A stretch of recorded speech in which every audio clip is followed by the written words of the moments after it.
بسم الله الرحمن الرحيم. نحمده ونصلي ونسلم على رسوله الكريم.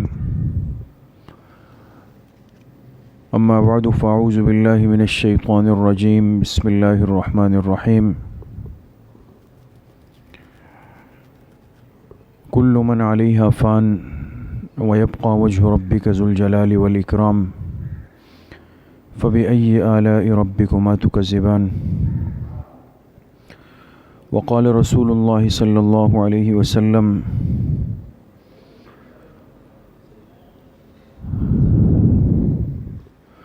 كما تحيون تموتون. صدق الله وصدق رسوله النبي الكريم.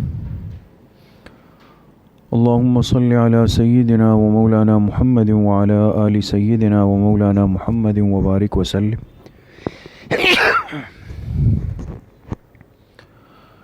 اللہ سبحانہ و تعالیٰ کا ہم سب پر بہت بڑا کرم اور احسان ہے کہ اللہ پاک نے ہم سب کو یہاں دین کی بات سننے کی نسبت سے جمع کیا ہے. اللہ پاک آپ سب کے اس آنے کو، اس بیٹھنے کو، سننے اور سنانے کو اپنی بارگاہ عالیہ میں قبول فرمائے اور ہم سب کے ظاہر اور باطن کی اصلاح کا ذریعہ بنائے.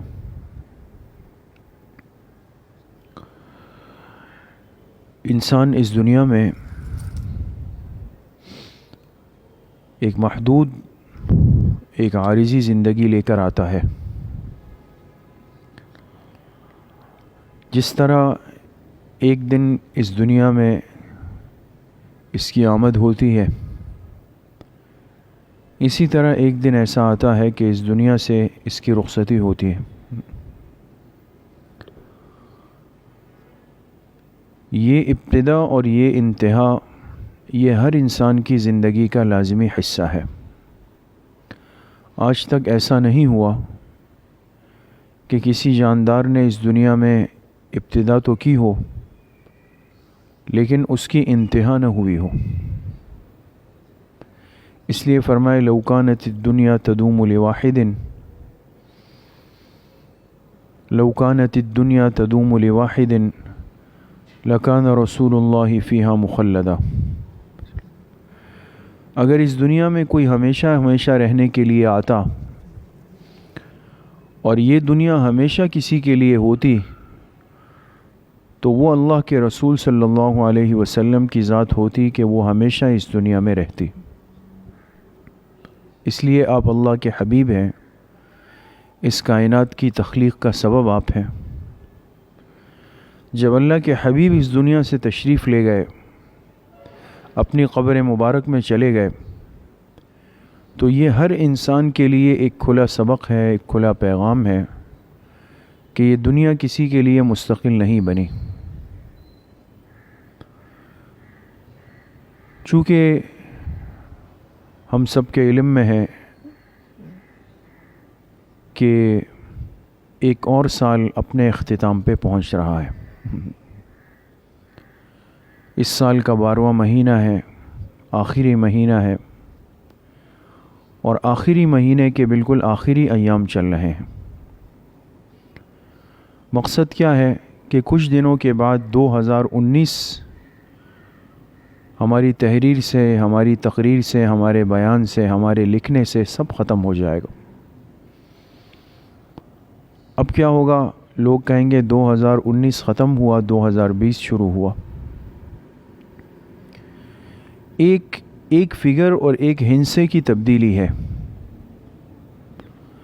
لیکن بحیثیت ایک مسلمان کے، ایک کلمہ پڑھنے والے امتی کے، ہمارے لیے اس گزرنے والے سال میں ایک بہت بڑا سبق ہے، پیغام عبرت ہے کہ زندگی کے شب و روز، لیل و نہار، یہ بہت تیزی کے ساتھ ہمارے ہاتھ سے نکلتے جا رہے ہیں. ہر لمحہ، ہر سیکنڈ، ہر منٹ یہ ہمیں ہماری حقیقی زندگی کے قریب کر رہا ہے، اور ہم اپنے اس حقیقی انجام کی طرف بڑھ رہے ہیں کہ جس کے بعد انسان کی ابدی اور دائمی زندگی کا آغاز ہے، جسے عالم آخرت کہا جاتا ہے۔ ہر مسلمان کو اس بات پر تو یقین ہے کہ ایک دن اس دنیا سے رخصت ہونا ہے،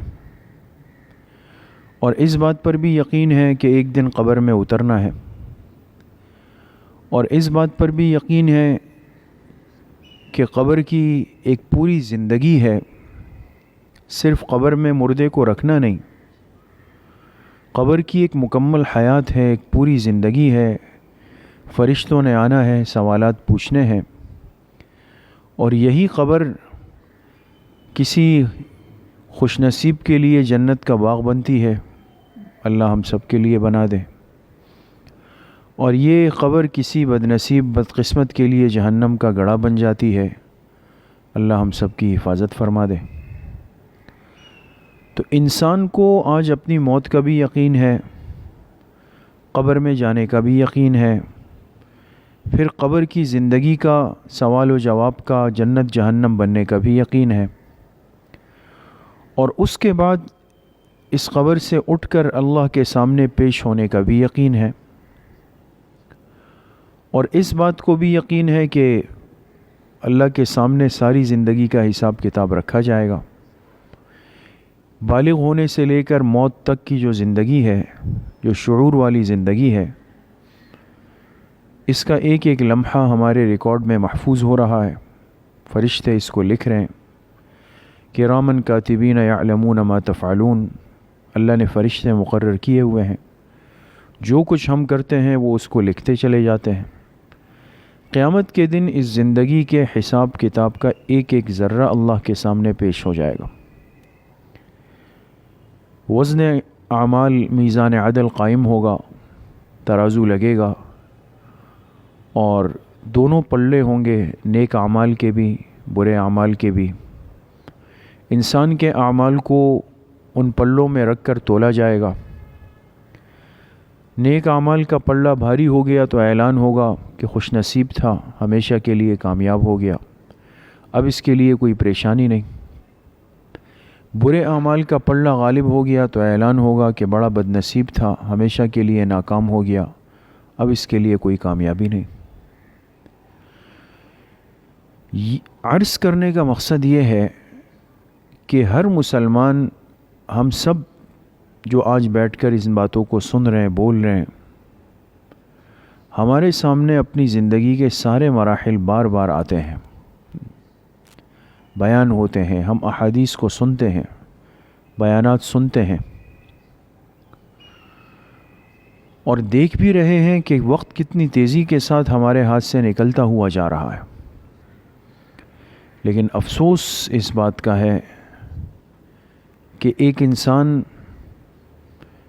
اپنی منزل تک پہنچنے کے بجائے راستے کی چیزوں پر اپنا دل بہلانے میں مشغول ہو گیا، دل بہلانے کے اندر یہ مشغول ہو گیا۔ ہمارے علماء نے اس کی مثال دی کہ ایک آدمی ایک راستے پر جا رہا تھا،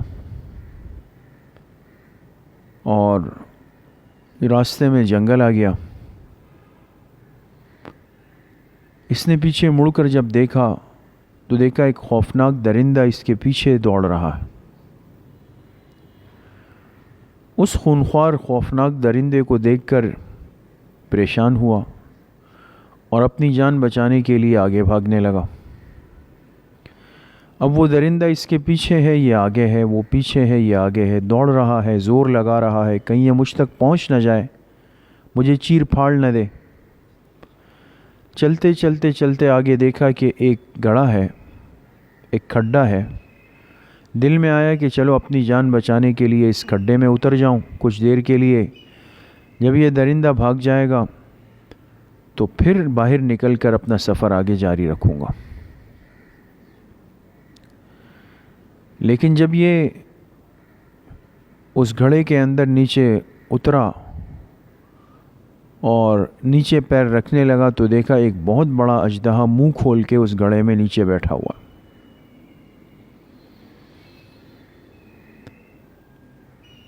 اب جب اس نے دیکھا کہ بھئی نیچے تو سانپ ہے، اژدہا ہے، اور وہ نیچے منہ کھول کے تیار بیٹھا ہے، باہر نکلتا ہوں تو خوفناک درندہ انتظار میں کھڑا ہے، تو مجبوراً اس نے کیا کیا کہ دیکھا کہ اس گھڑے کے کنارے کچھ جھاڑیاں ہیں، گھاس پھوس اگی ہوئی ہے، اس کا سہارا لے کر یہ اس سے لٹک گیا تاکہ نیچے گرنے سے بھی بچوں، جان بچ جائے، اوپر بھی نہیں جا سکتا۔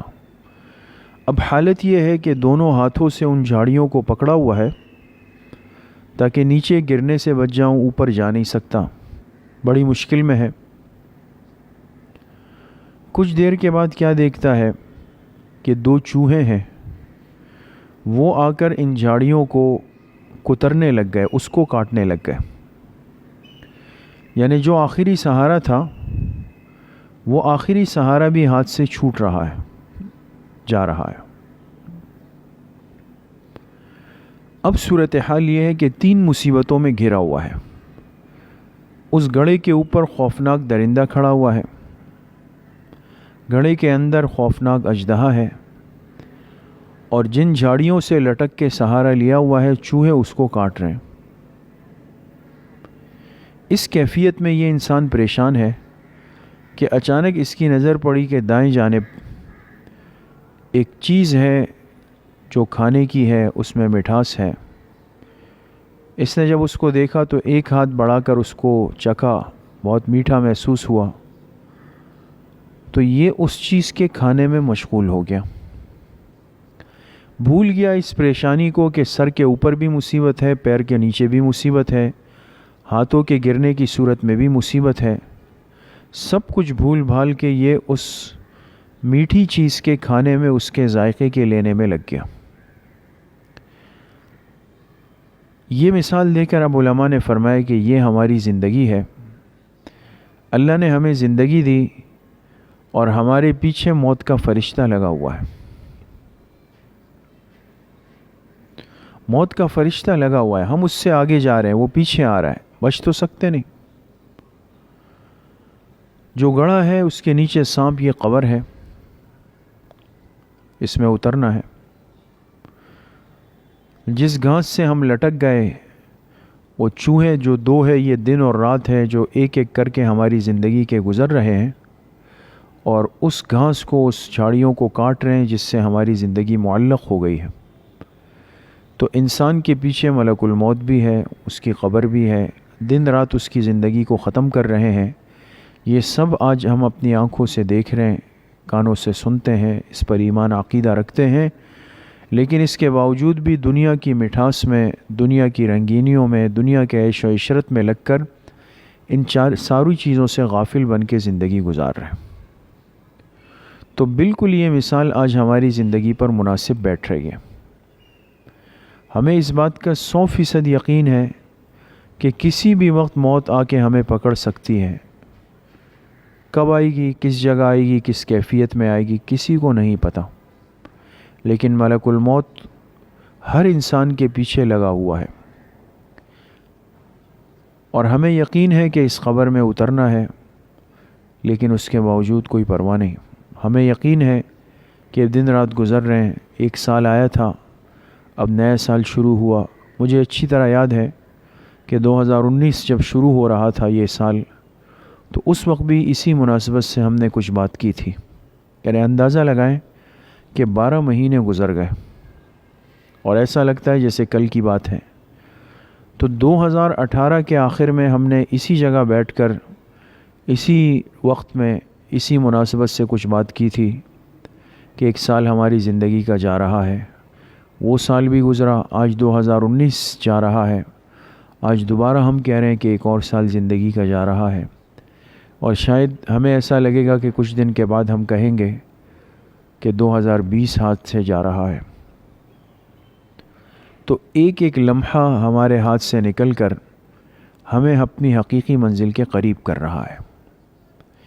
یہ زندگی تو انسان کے ہاتھ سے یقیناً جائے گی، وقت نے گزرنا ہے، اس نے کسی کے لیے رکنا نہیں، اس کو قرار نہیں ہے۔ اس لیے دنیا کی تکلیفیں ہیں، آزمائشیں ہیں، پریشانیاں ہیں، اسباب کی کمی ہے، وسائل کی کمی ہے، صحت کی کمی ہے، رزق کی کمی ہے، مال کی کمی ہے، آج ہماری پریشانیاں صرف اس کے گرد گھوم رہی ہے۔ ہر انسان چاہے وہ مرد ہے یا عورت ہے، اس کو یہی گلہ ہے کہ میری زندگی میں خوشیاں کم ہیں، راحتیں کم ہے، چیزیں کم ہے، مال کم ہے، اسباب کم ہے، اور یہ کسی کو احساس نہیں ہے کہ یہ ساری چیزیں کم ہیں لیکن اس دنیا کے ساتھ ہیں جس نے جلد ختم ہو جانا ہے، اور ایک ایسی زندگی کا آغاز ہو رہا ہے کہ جس نے ہمیشہ ہمیشہ کے لیے رہنا ہے۔ اس سال کا اختتام، اس کے آخری دن، آخری مہینہ، یہ اوقات، یہ ہم سب کے لیے ایک بہت بڑا سبق ہے، پیغام عبرت ہے، اور ہمیں اپنے اصل مقصد کی طرف متوجہ کرنے والا ایک پیغام ہے۔ تو آج صرف اتنی بات عرض کرنی ہے کہ ہمیں اپنی آخرت کے لیے، اس حقیقی گھر کے لیے ایک تیاری کرنی ہے۔ ہم نے سنا اپنے اساتذہ سے کہ ایک بہت بڑے عالم تھے پاکستان میں، وہ کراچی تشریف لائے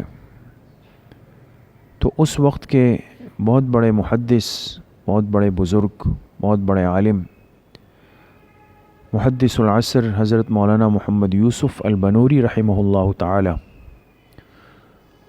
ان کی ملاقات کے لیے تشریف لائے۔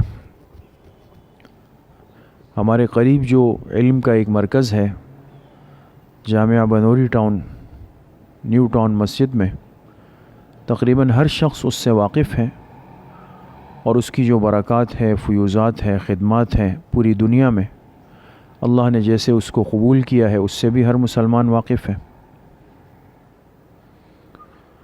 تو اس ادارے کے جو بانی تھے، جنہوں نے اس کی بنیاد رکھی، حضرت مولانا یوسف البنوری رحمہ اللہ تعالی، ان سے ملنے کے لیے یہ عالم تشریف لائے۔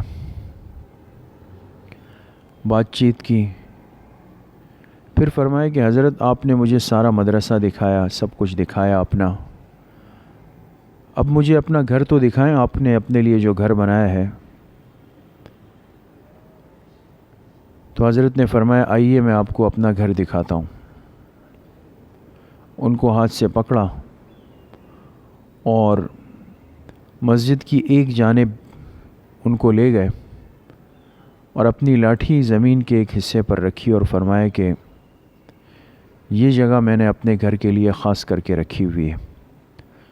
کیوں؟ کہا کہ میں نے وصیت کی ہے کہ میرے مرنے کے بعد میری قبر وہ یہاں پر بنائی جائے۔ تو کہا جہاں قبر بنے گی بنوری کی، وہ اس کی حقیقی زندگی کا آغاز ہوگا، حقیقی گھر کا آغاز وہاں سے ہوگا۔ کہا میں آپ کو اپنا حقیقی گھر آج دکھانے کے لیے لایا ہوں۔ تو آج بھی ہمارے اس علمی مرکز میں، مادر علمی میں، بنوری ٹاؤن میں حضرت کی جہاں قبر ہے، اور یقیناً وہاں اللہ کے کتنے انوارات، برکات برستے ہوں گے، یہ میں اور آپ سوچ بھی نہیں سکتے کہ کتنے پاکیزہ، کتنے متقی، کتنے صاحب علم و عمل لوگ تھے، اور اللہ نے ان سے کتنی دین کی خدمت لی، کتنا قبول کیا۔ لیکن عرض کرنے کا مقصد یہ ہے کہ اپنی آخرت کے لیے اتنے فکر مند تھے، ساری زندگی اللہ کے ساتھ تعلق میں گزری، ساری زندگی احتیاط اور تقوی میں گزری، ساری زندگی قال اللہ اور قال الرسول میں گزری، ساری زندگی کی تہجد کبھی قضا نہیں ہوئی، تکبیر اولیٰ قضا نہیں ہوئی۔ اس کے باوجود بھی انہیں اس بات کا یقین تھا کہ حقیقی گھر وہ ہے جہاں سے اس دنیا سے رخصت ہو کے ہمیں اتار دیا جائے گا۔ آج ہر انسان، مرد ہے یا عورت ہے، اس کو فکر ہے کہ میرے پاس کراچی میں بہت چھوٹا سا گھر ہے، 3 کمروں کا گھر ہے، مجھے 6 کا بنانا ہے۔ میرا یہاں پر گھر ہے، مجھے فلاں علاقے میں بنانا ہے۔ میرا بلڈنگ کا گھر ہے، مجھے زمین کا گھر بنانا ہے۔ میرا زمین کا ہے تو مجھے بنگلہ بنانا ہے۔ ہر انسان بیچارہ سارا دن رات یہی سوچ کر اپنی زندگی گزار رہا ہے کہ میرے گھر کا کیا بنے گا، یہ چھوٹا گھر بڑا گھر کب بنے گا. لیکن ہم بھول جاتے ہیں کہ ہمارا حقیقی گھر یہ نہیں ہے، یہ تو کرائے کا گھر ہے، کرائے کی زندگی ہے. اور جس طرح کرایہ دار ایک دن مالک مکان کے کہنے پر ایگریمنٹ پورا ہوتا ہے، وہ کہتا ہے بھئی آپ اپنے لیے دوسرا گھر دیکھ لیں، اب میں اس کو خالی کر رہا ہوں. بالکل ہمارے بزرگوں نے مثال دی کہ ہماری اس دنیا کی زندگی کرائے کے گھر کی طرح ہے. یہ کرائے کا ایک گھر ہے. اس لیے حضور علیہ الصلاۃ والسلام نے سمجھانے کے لیے مثال دی، کن فی الدنیا کأنک غریب او عابر سبیل. فرمائے دنیا میں ایسے رہو جیسے کہ تم مسافر ہو یا پھر راہ چلتے ہوئے مسافر. اب دیکھیں مسافر جہاں جاتا ہے اس کو اندازہ ہے کہ مجھے یہاں 3 دن 4 دن 5 دن 10 دن رہنا ہے، پھر میرا اصلی سفر آگے کے لیے ہے. ایسا نہیں ہے کہ مسافر جہاں بیٹھ جائے تو وہاں دیواریں بنا دے گا، وہاں مستقل رہائش اختیار کر لے گا. بعینی ہی ہماری مثال یہی ہے. اس دنیا میں جتنے گھر بن جائے، جو کچھ بن جائے، ہم ابھی سفر سے واپس آئے، عبرت کے بہت بہت بڑے بڑے نمونے دیکھ کر آئے. مغل بادشاہوں نے، جو مسلمان بادشاہ تھے، مغل بادشاہوں کا ایک دور گزرا بر صغیر پاک و ہند پر، لیکن افسوس کہ ان مسلمان بادشاہوں نے اپنی ساری زندگی اور بیت المال کا جو خزانہ تھا وہ اپنے لیے محلات بنانے میں لگایا. ہمایوں بادشاہ کا مقبرہ ہے نیو دہلی میں، جس میں کئی سو کمرے وہ آج بھی موجود ہیں. اور کتنے باغات ہیں، اور کتنے گنبد ہیں، کتنے حوض ہیں، کتنے فوارے ہیں، قسم قسم پھول ہیں. لیکن یہ سب کچھ کرنے والے ہمایوں کو وہی 6 فٹ کی قبر ملی ہے جہاں جا کر آج کل لوگ تصویریں بناتے ہیں، سیلفیاں بناتے ہیں. وہ جگہ ایک سیاحت گاہ بن چکی ہے. وہ ساری جگہ آج ہے، لیکن اس بادشاہ نے جس نے یہ ساری جگہ بنائی، اس پر لاکھوں کروڑوں اربوں روپے لگائے، اس کو قبر کی اتنی ہی جگہ ملی. لیکن افسوس یہ ہے کہ اس بادشاہ پر فاتحہ پڑھنے والا ایک آدمی بھی نہیں،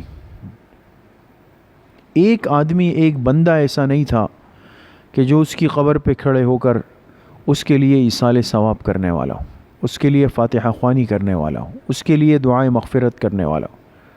سب دنیا، انگریز کیا، ہندو کیا، سکھ کیا، مسلمان کیا، جو بھی آ رہا ہے، ہر ایک نے گلے میں کیمرے لٹکائے ہوئے ہیں.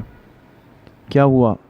بھائی ہمایوں کا مقبرہ دیکھ رہے ہیں، اس کی خوبصورتی کو دیکھ رہے ہیں، اس کے باغات کو دیکھ رہے ہیں، اس کی تعمیرات کو دیکھ رہے ہیں، اس کی فنکاریوں کو دیکھ رہے ہیں. لیکن یہ ذہن کسی کا نہیں جا رہا کہ اس قبر میں پڑے ہوئے ہمایوں بادشاہ پر اس دنیا کی حقیقت کھل گئی ہوگی کہ میں نے جو کچھ بنایا تھا آج میرے لیے کیا ثابت ہوا. تو اگر اتنے بڑے بڑے محلات بنانے والے بادشاہ بھی 6 فٹ کی قبروں میں اترے ہیں، تو ہمارے لیے ایک سبق ہے، ایک پیغام ہے کہ یہ دنیا کے گھر کسی کے مستقل نہیں ہیں. سب نے اترنا اسی قبر، اندھیری قبر کے اندر ہے. لیکن خوش نصیبی یہ ہے کہ انسان ایسی زندگی گزارے کہ قبر میں جانے سے پہلے اس کے لیے قبر روشن ہو گئی ہو. اور خوش نصیبی ہے اس انسان کی کہ جو قبر میں اترے تو جانے کے بعد اس کے پیچھے اس کے لیے دعائیں مغفرت کرنے والے ہاتھ اور زبانیں موجود ہوں. یہ بہت بڑی سعادت ہوتی ہے، بہت بڑی خوش نصیبی ہوتی ہے. ہمیں یاد ہے ہمارے حضرت والد صاحب رحمۃ اللہ علیہ کا جب انتقال ہوا تو اس وقت ہماری مسجد میں ایک بزرگ تھے، وہ بھی اللہ کو پیارے ہو گئے، اللہ ان کی مغفرت فرمائے. تو اگلے دن جب ہم مسجد آئے تو وہ بزرگ بہت زیادہ عزت اکرام کرنے والے تھے، صاحب نسبت تھے. تو میرا ہاتھ پکڑا، مجھ سے کہنے لگے کہ مجھے آپ کو ایک بات بتانی ہے. پھر کہا کہ جب بڑے امام صاحب کے وفات کی خبر آئی، مجھے پتہ چلا کہ بھئی ان کی نماز جنازہ ہوگی جمعے کے بعد، تو میں نے پہلے سے ایک دفعہ بیٹھ کر سورہ یاسین شریف پڑھ کے ان کو ایصال ثواب کر دیا. کیوں؟ میں نے کہا کہ وہ قبر میں جائیں گے، اس سے پہلے ہی ان کے لیے ان کی قبر روشن ہو جائے، ان کے لیے ایصال ثواب ہو جائے، ان کے جانے سے پہلے میں نے ان کا حصہ بھیج دیا۔ یہ بہرحال ان کی ایک عقیدت تھی اور عزت افزائی تھی، ایک احترام تھا، ان کا ایک خیال تھا۔ تو آج تک میں یہ بات سوچتا ہوں تو دل میں آتا ہے کہ یہ خوش نصیبی ہوتی ہے کہ ایسے لوگ بھی دنیا میں ہوتے ہیں کہ جن کے لیے لوگ قبروں میں اترنے سے پہلے ہی مغفرت کی دعائیں کرتے ہیں، ایصال ثواب کرتے ہیں۔ حضرت شیخ الحدیث مولانا زکریا صاحب رحمۃ اللہ علیہ نے لکھا ہے کہ مجھے بہت سارے خط آتے تھے لوگوں کے، اور حضرت سے عقیدت محبت کرنے والے حضرت کے مریدین طلباء بہت سارے تھے۔ تو کہا ایک دن میرے دل میں آیا کہ میں دیکھوں تو صحیح کہ لوگ مجھ سے اتنی محبت کے دعوے کرتے ہیں، انہوں نے خطوں میں لکھا ہوا کیا ہے؟ تو کہا میں نے جب خط پڑھنا شروع کیے، کسی نے لکھا تھا کہ میں نے حضرت آپ کے لیے ایک عمرہ میں نے آپ کے لیے ایصال ثواب کیا، حضرت زندہ تھے، ان کے لیے ایصال ثواب کیا ہے۔ کسی نے لکھا کہ میں نے آپ کے لیے اتنے قرآن ایصال ثواب کیے، کسی نے لکھا میں نے آپ کے لیے حج کیا۔ تو حضرت فرماتے ہیں میرے دل میں آیا، حضرت شیخ الحدیث صاحب رحمۃ اللہ علیہ فرماتے ہیں کہ میں گنوں تو صحیح کہ کتنے لوگوں نے میرے لیے حج عمرے ایصال ثواب کیے۔ تو فرمایا جب میں نے خط گنتی کیے تو اندازہ ہوا کہ 2000 عمرے اور 500 حج لوگوں نے میرے لیے میری زندگی میں ایصال ثواب کر لیے تھے۔ معمولی بات نہیں ہے، خوش نصیب ہوتے ہیں ایسے لوگ کہ جن کے لیے اللہ پاک دلوں میں محبتیں پیدا کر دیتے ہیں۔ تو ہمیں اپنی زندگی آج ایسی گزارنی ہے کہ زندگی سعادت والی ہو، موت سعادت والی ہو، قبر کی زندگی عافیت والی ہو، آخرت کی زندگی راحت والی ہو۔ اس لیے بہت احتیاط کے ساتھ، تقوی کے ساتھ، اعمال کے ساتھ زندگی گزارنے کی ضرورت ہے۔ اللہ پاک ہم سب کو صحیح عمل کی توفیق نصیب فرمائے، فکر آخرت اللہ ہم سب کے دلوں میں پیدا فرمائے۔ وآخر دعوانا ان الحمد للہ رب العالمین۔ الحمد للہ رب العالمین والصلاة والسلام علی سید الانبیاء والمرسلین سیدنا و مولانا محمد وآلہ واصحابہ اجمعین۔ یا اللہ یا ارحم الراحمین، ہمارے صغیرہ کبیرہ ظاہراً باطناً ہر طرح کے گناہوں کو معاف فرما دے۔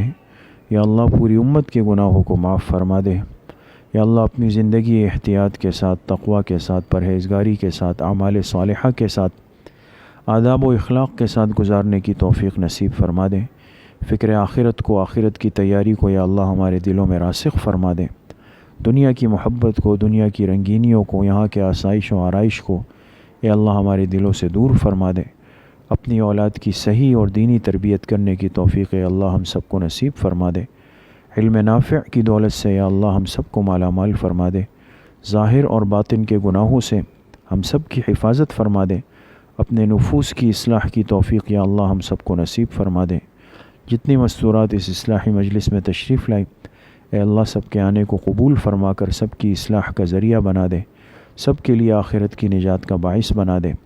جتنے بیمار گھروں میں ہیں، اسپتالوں میں ہیں، سب کو شفائے کامل عاجل نصیب فرما دے۔ جتنے پریشان حال ہیں، جس قسم کی پریشانیاں ہیں یا اللہ سب کی پریشانیوں کو ختم فرما دے۔ جتنے مرحومین مرحومات دنیا سے جا چکے ہیں سب کی مغفرت فرما دے۔ ہم سب کا خاتمہ بالایمان و بالخیر نصیب فرما دے۔ ہماری دعاؤں کو اپنے فضل و کرم سے، فضل و رحمت سے اپنی بارگاہ میں قبول اور منظور فرما دے۔ وصلی اللہ وسلم علی نبینا محمد وآلہ واصحابہ اجمعین برحمتک یا ارحم الراحمین۔